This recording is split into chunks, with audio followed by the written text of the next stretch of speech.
Over the past 5 years, Demon Slayer has taken over the world, solidifying its place as one of the biggest and most wildly profitable anime franchises ever, earning masses of fans through the acclaimed anime before reaching new heights in 2020 when the series' first film, Mugen Train, smashed through box office records, earning over $500 million during the pandemic to become the highest grossing film of 2020 and at the time, the highest grossing Japanese film ever. And in 2025, the series' excellent second film, Infinity Castle, hit theatres, blazing past all the records set by its predecessor, earning $714 million to date.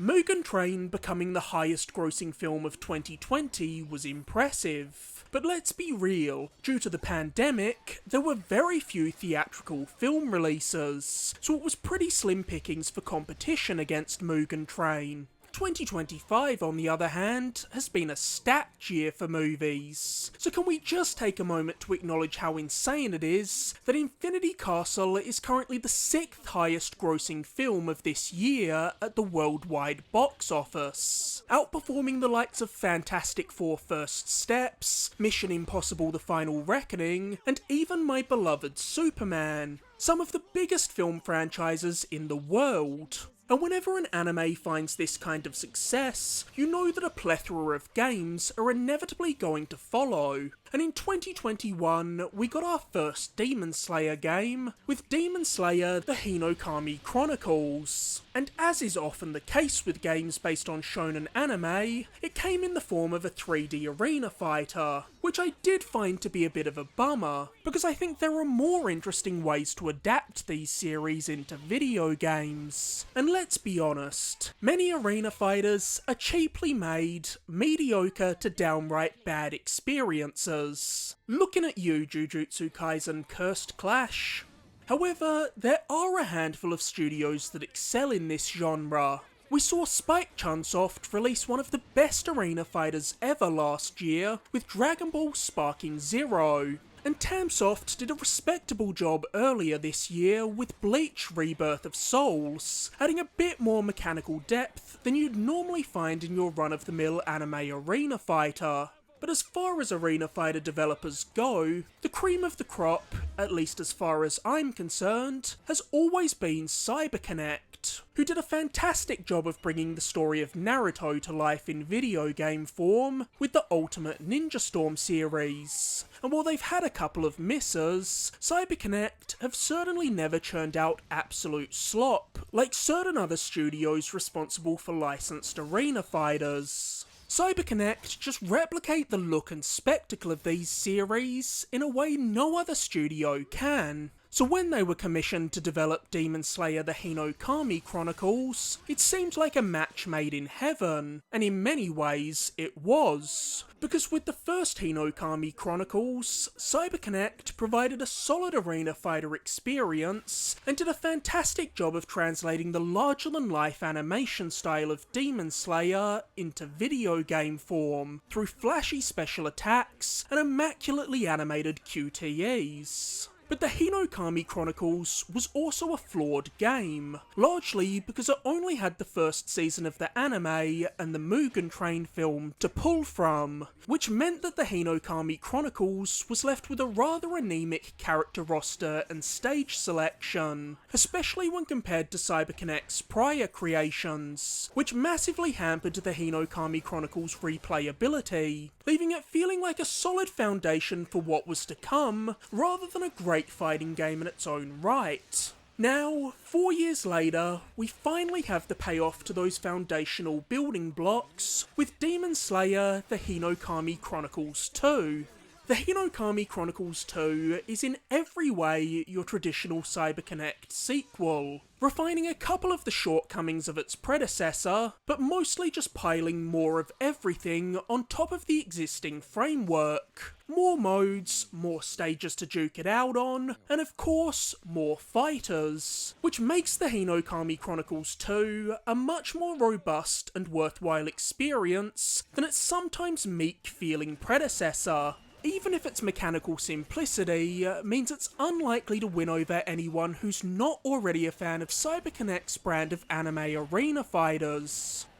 Before we properly dive into this review, I do need to issue a quick spoiler warning. While I normally don't include story spoilers for the games I review, the HinokamI Chronicles 2 is a bit of a special case. As this is a fighting game based on an existing anime/manga series, it should go without saying that there will be spoilers for Demon Slayer here. While I won't be ruining any major plot beats, you'll be seeing characters, locations, and abilities from up to the end of the Hashira training arc in the footage captured here. So if you aren't caught up on Demon Slayer and are particularly sensitive to spoilers, it's probably best to bounce out of this review until you've read or watched up to the arcs covered in the HinokamI Chronicles 2. Now, with that out of the way, let's get into it. If you've clicked on this video, there's a good chance you're the kind of person who's fairly tuned into nerd culture, and you likely know at least a little bit about Demon Slayer. But if you are completely uninitiated, and are just curious about the game, which, hey, I get, I often find myself reading about games I have no intention of playing out of sheer curiosity too. The elevator pitch for Demon Slayer is that it follows a teenage boy named Tanjiro, who's living a simple, peaceful life with his family in the mountains. With his father having passed away when he was just 7, Tanjiro, as the oldest of his siblings, bears a lot of responsibility to provide for his family. One day, he sets off into town to sell charcoal, but being the good Samaritan he is, Tanjiro ends up helping various townspeople, loses track of time, and ends up having to stay in town as night has fallen before he's able to begin the ascent to his mountaintop home. But tragically, during this night, a demon attacks Tanjiro's home, and when he finally returns, Tanjiro finds his family massacred, the only survivor being his sister Nezuko, who herself has been turned into a demon.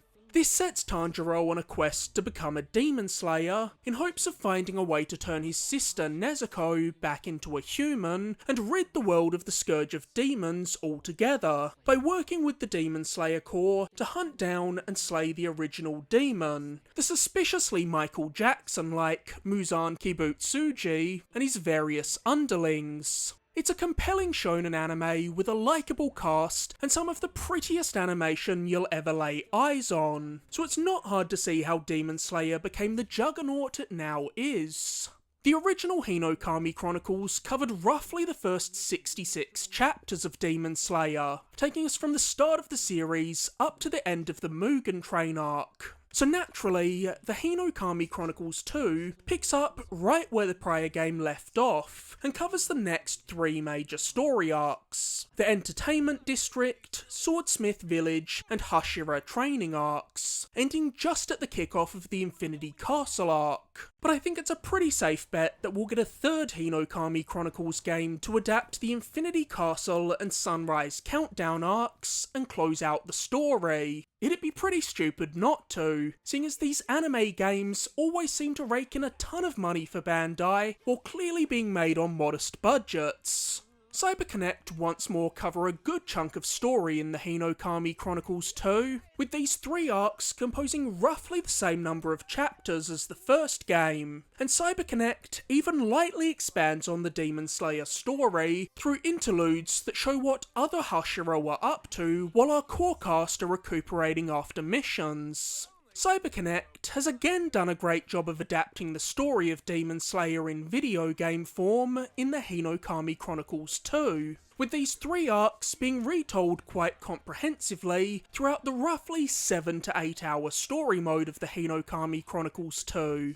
However, this is designed to be a slightly abridged version of the story, which spotlights the big moments while glossing over many of the smaller interactions. So these games are designed to be a recap for those already familiar with Demon Slayer, and are not an ideal way to experience the story for the first time. The HinokamI Chronicles 2's story mode retells the Demon Slayer story in traditional CyberConnect fashion. It's largely a series of cutscenes with fights and quick-time events interspersed throughout. I know a lot of gamers have a chip on their shoulder about QTEs, and can be dismissive about their inclusion in any game, but I actually don't mind them when they're utilised well. I always enjoyed the QTEs in the old God of War games, and they never bothered me in the Resident Evil games either.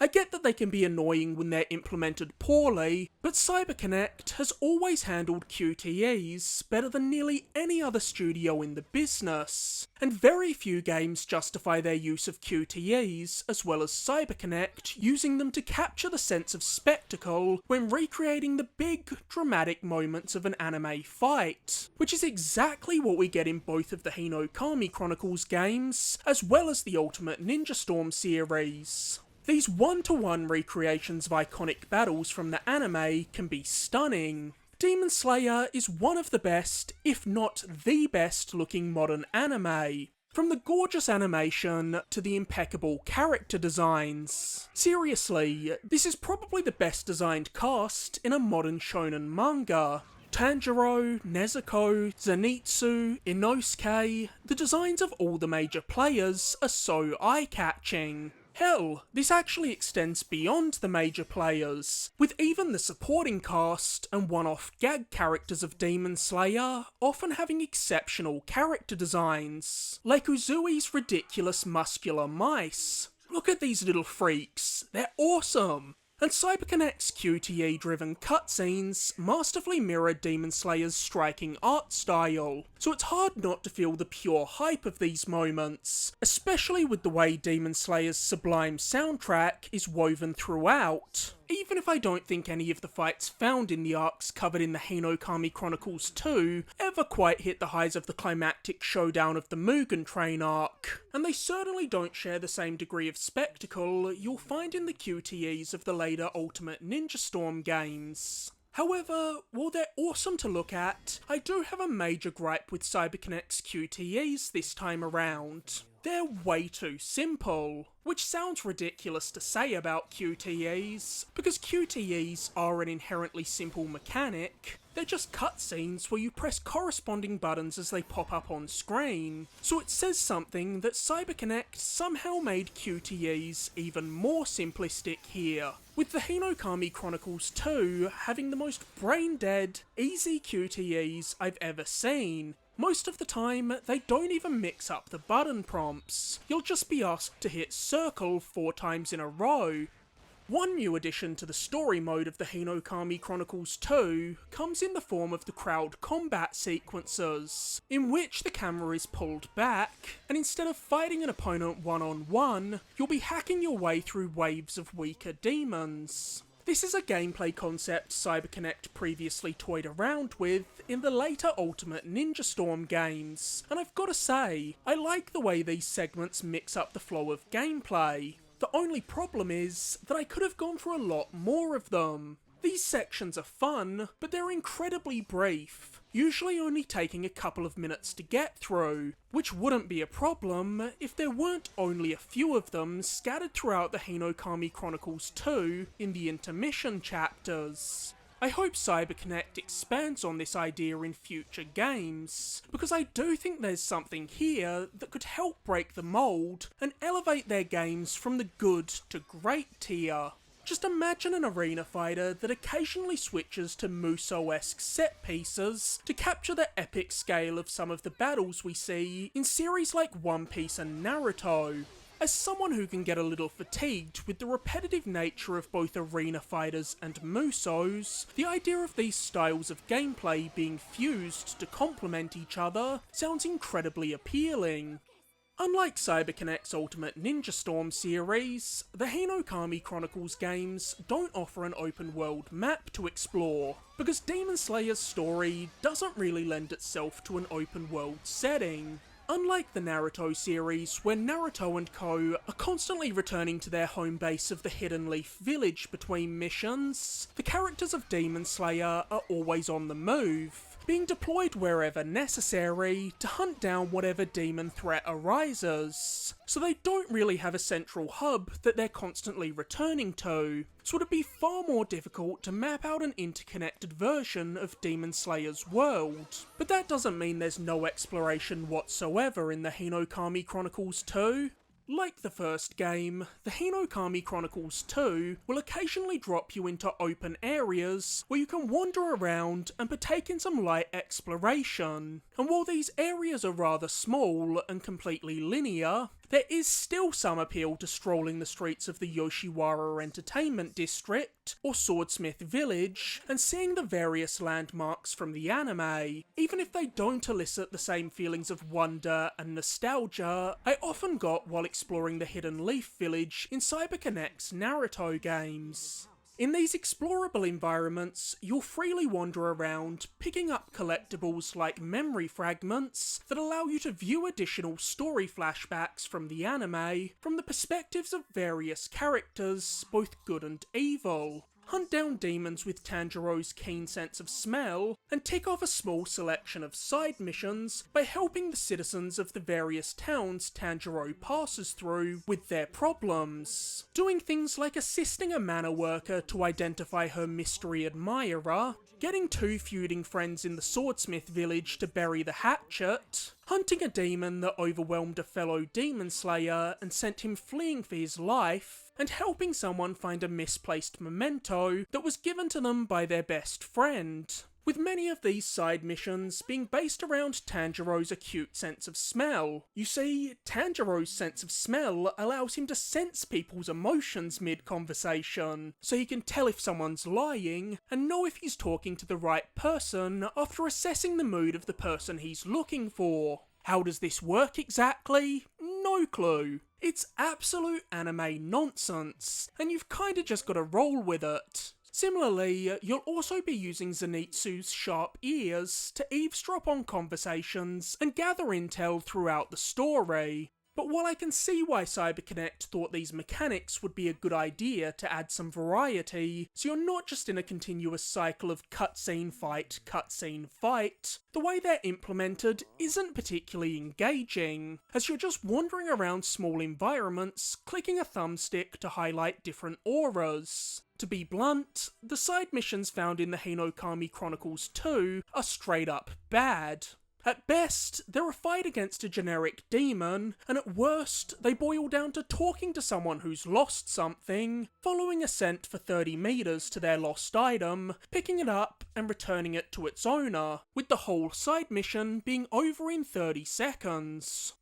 Both HinokamI Chronicles games forced CyberConnect to contend with adapting story arcs that don't lend themselves to a traditional arena fighter setup, like the recovery arc in the original HinokamI Chronicles and the Hashira training arc in the HinokamI Chronicles 2.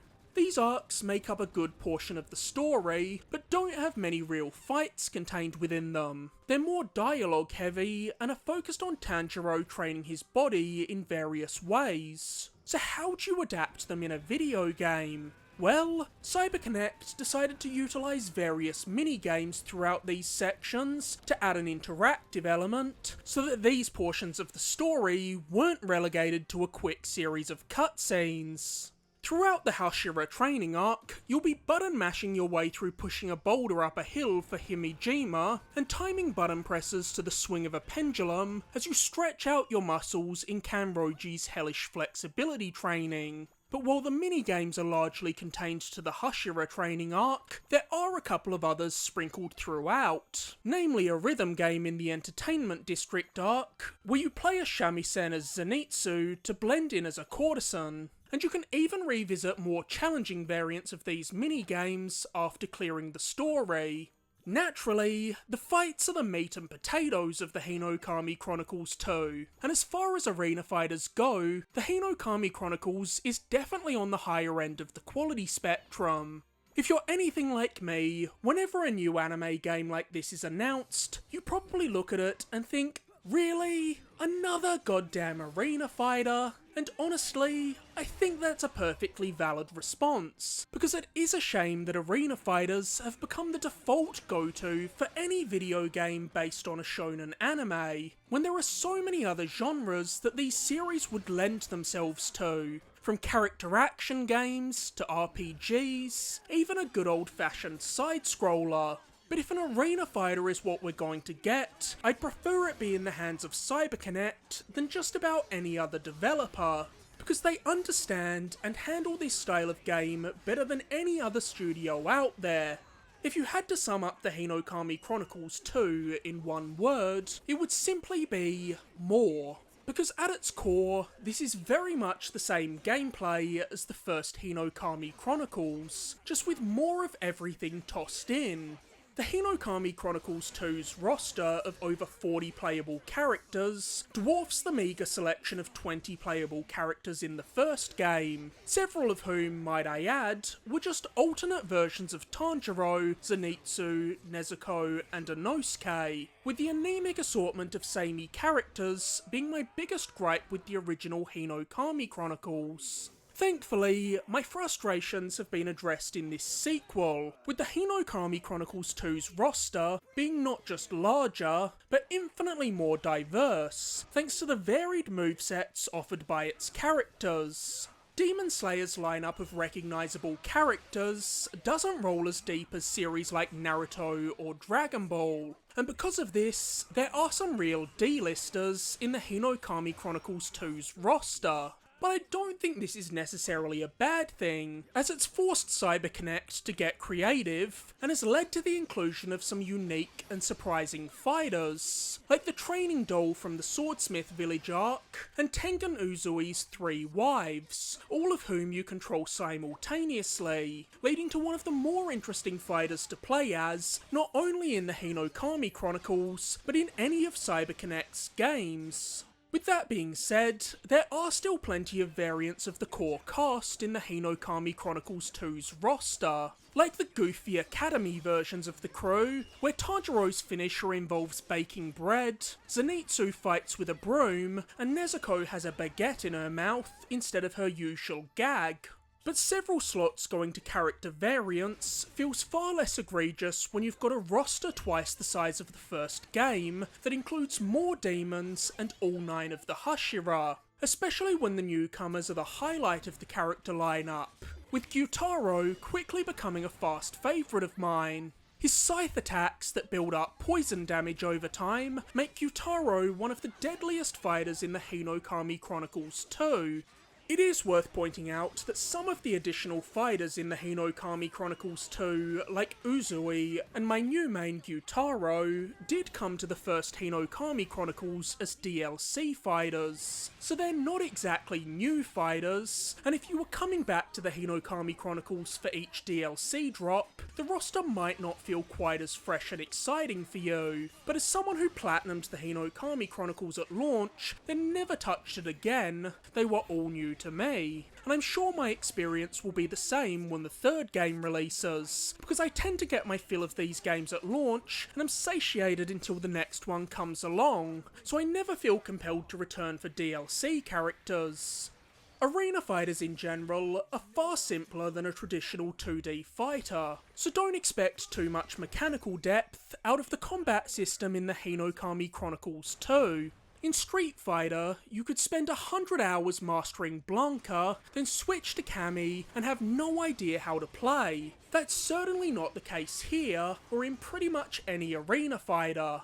Once you master one character in the HinokamI Chronicles, chances are you'll be pretty proficient with 80% of the roster. Sure, some characters might have more of a ranged moveset or a unique weapon gimmick, but 90% of the fighters here can be characterised into the same few archetypes, so you're not getting too much in the way of depth here. But the appeal of these games isn't necessarily the breadth of mechanics, it's the way they plug the characters' animations and movesets straight from the anime and translate them in-game. And the HinokamI Chronicles 2 faithfully recreates the movesets, abilities, and special breathing techniques of every character in its roster.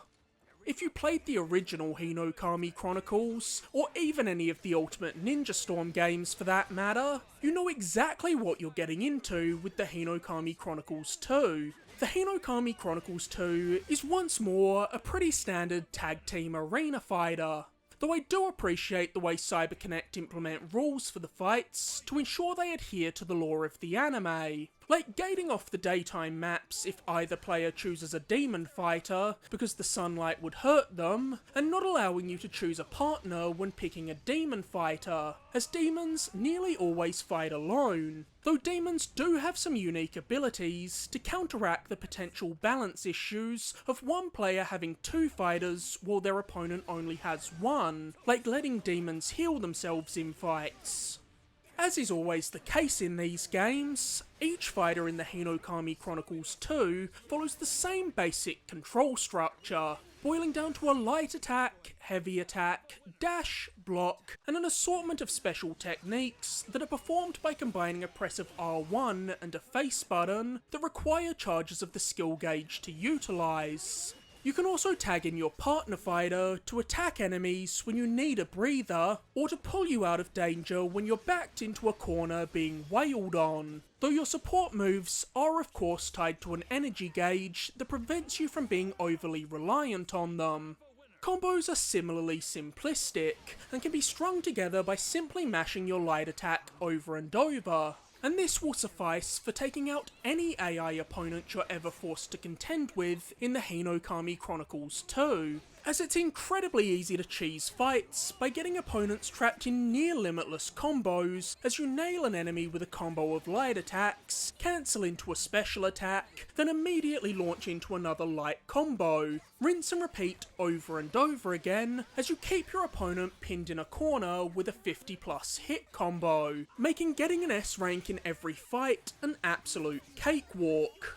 Though you can of course get a little fancier if you feel so inclined by utilising more advanced combos that require leaving pauses between your strikes, which takes a bit more skill than simply mashing your way through battles. Of course, you can't have a fighting game without showy, explosive ultimate techniques, especially one from CyberConnect, who I'd go as far as to say do ultimate finishes better than any other studio out there.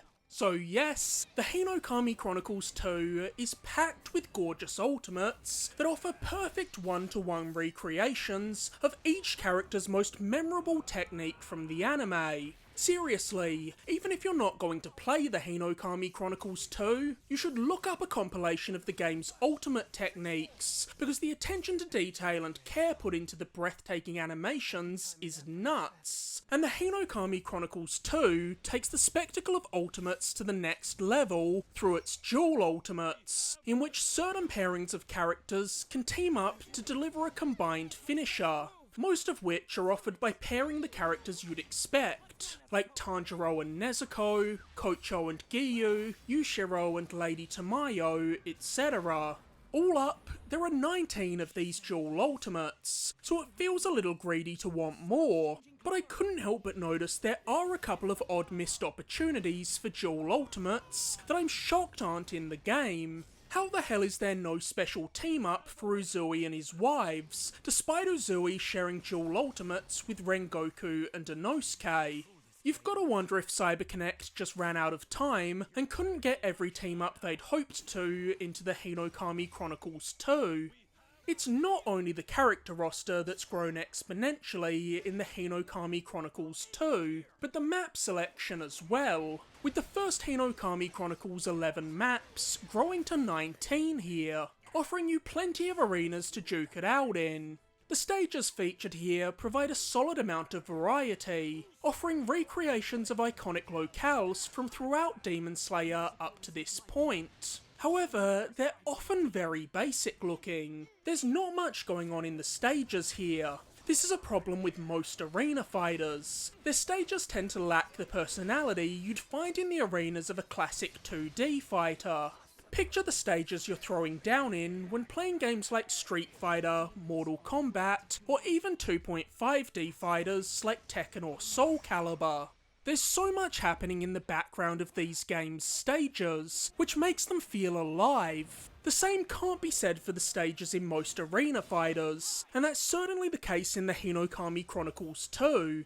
These arenas are where the HinokamI Chronicles 2's limited budget, and I'm sure somewhat constrained dev time, shows. Many stages feel barren, with flat objects in the background and some atrocious textures scattered throughout them. I'm not the type of person who gets hyperbolic and says things like, "This looks like a PS2 game," because people who say that are usually wrong and just don't remember what PS2 games actually look like. But the textures in the HinokamI Chronicles 2 do look straight out of the Ultimate Ninja Storm games on PS3, and it's starting to get a little ridiculous how little the look of these games has evolved over the years. One of the most common complaints with arena fighters is their often sloppy cameras. When you're playing a lightning-fast fighting game from a behind-the-back perspective, it's easy for the camera to get a little lost in the action, and in many of these games, you'll find your view getting disrupted by the camera getting snagged on the geometry of the environment, or even your opponent getting in the way of the camera, causing you to lose track of your fighter. But this isn't so much an issue in the HinokamI Chronicles 2.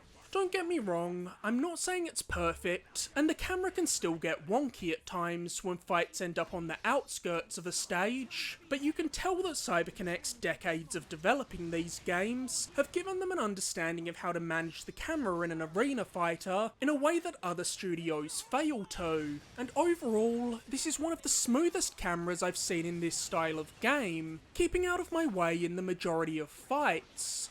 Beyond the story mode and the standard offline and online versus mode, the HinokamI Chronicles 2 is packed with additional modes to add extra value to the package, something CyberConnect is generally very good about. There's the Path of the Demon Slayer mode that lets you relive the early arcs of Demon Slayer by playing through a heavily abridged version of the story covered in the original HinokamI Chronicles, revisiting a handful of major fights like Tanjiro's battle with Rui and Rengoku's fateful showdown with Akaza, with Tanjiro recapping the story so far through VO over cutscenes pulled from the first game. But when I say this is an abridged version of the story, I mean an extremely abridged version, as a playthrough of the Path of the Demon Slayer only takes about 45 minutes to complete. Then you have Endurance mode, which is basically the survival mode that tends to be included in most of CyberConnect's games, in which you'll face off against a series of opponents back to back on one health bar,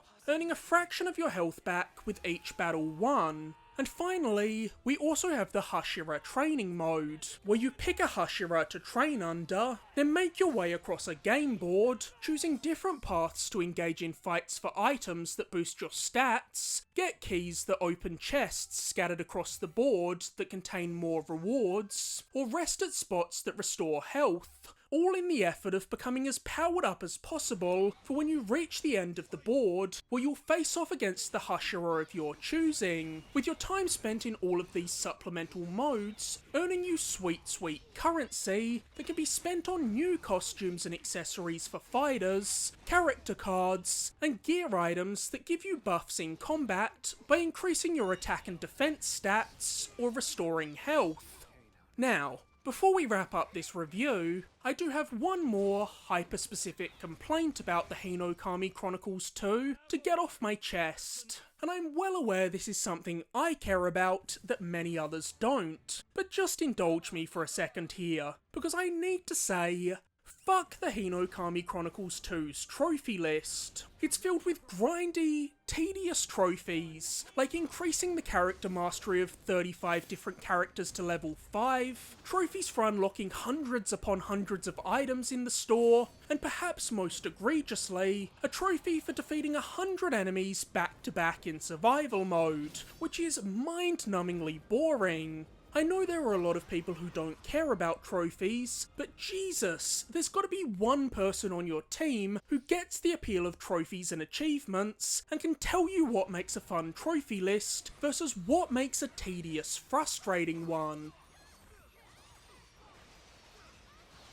an arena fighter sequel is usually a safe bet, so I'm sure it comes as no surprise when I say that Demon Slayer the HinokamI Chronicles 2 is a better game than its predecessor in just about every conceivable way, as it's able to build upon the foundations of the first HinokamI Chronicles, adding more of everything, while still keeping the core gameplay largely unchanged. And this is what CyberConnect's sequels have always been. But because of this, CyberConnect's sequels are often very incremental steps forward, feeling more like 1.5 revisions than a true leap forward. And that's still very much the case with the HinokamI Chronicles 2.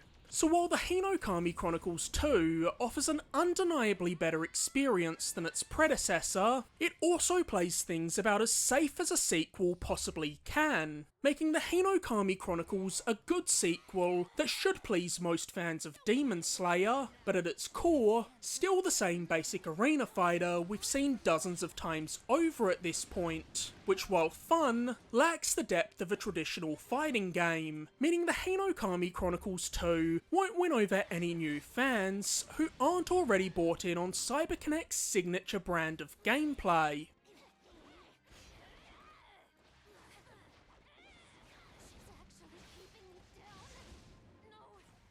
As always, thank you so much for watching. If you enjoyed this review, be sure to like, subscribe, or leave a comment. You can find countless other videos on my channel, including my recent review of Ninja Gaiden Ragebound, and be sure to stay tuned for my upcoming review of Mafia: The Old Country, and my top games of 2025 and most anticipated games of 2026 videos. Till next time, be well guys.